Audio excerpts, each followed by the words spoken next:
I think I wanted to have power over the things that scared me. I thought that it would give me that. Growing up, Shalom was known as Sheila. As a teen, she began searching for truth. Her fascination with the occult and her love for nature led her to Wicca. I was always very much in love with nature, and so it was a natural thing to worship nature, so it was easy for me to get into that. As Sheila became more involved with Wicca, she became very outspoken about the religion. She felt it was her duty to let the world know that witches were nothing like the normal perception. Well, I'm a good witch, kind of like Glenda. But, and that's kind of the way I looked at it for myself. Despite thinking she was a good witch, Sheila began to delve deeper into the occult lifestyle. Drinking, drugs, and sex became a way of life. Any sin, I didn't believe in sin. That opens the door pretty easily for you to get into just about anything you want to.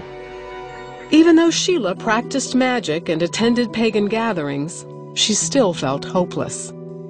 At 25, the man she was engaged to marry walked away from her after his family learned she was a witch.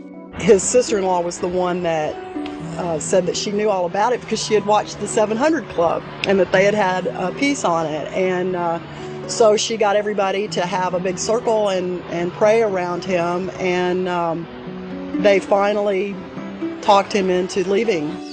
Devastated and alone, she turned to her magic, hoping to find peace. And I just thought, well, I'm not really in harmony with nature enough yet.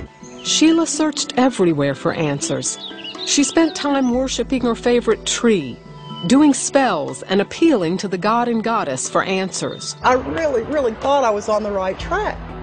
I thought I was really getting somewhere. I thought I was becoming enlightened.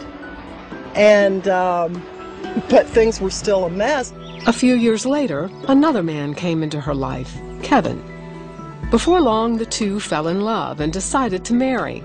But just like before, his family found out she was a witch and wanted the relationship to end.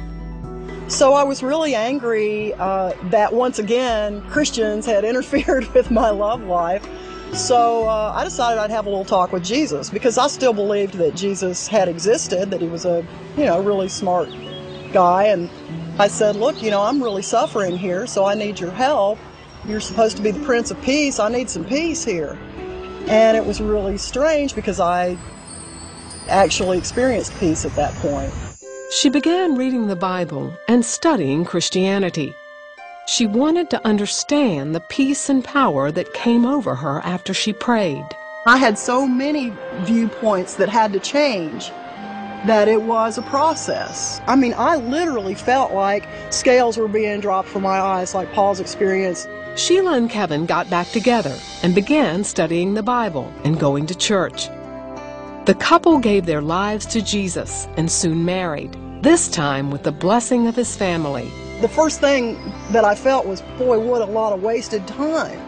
That I could have been happy, that I could have been sober, that I could have been worshiping the right God. After experiencing the power of God, Sheila wanted to make sure she was leaving her old life behind. So she decided to change more than just her lifestyle. I always wanted God's shalom, his peace, and I thought that was kind of a neat name, so that's why I chose the name Shalom. Now her duty has changed a little. She no longer seeks to educate the world about who witches really are, but instead who Christ is. After practicing magic for over 20 years, I never encountered any power like what I've encountered since I've been a Christian. With the peace she's always longed for, Shalom is hoping to help other pagans and Wiccans find it too.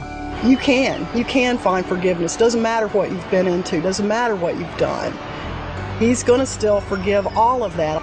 And there's hope. There is hope.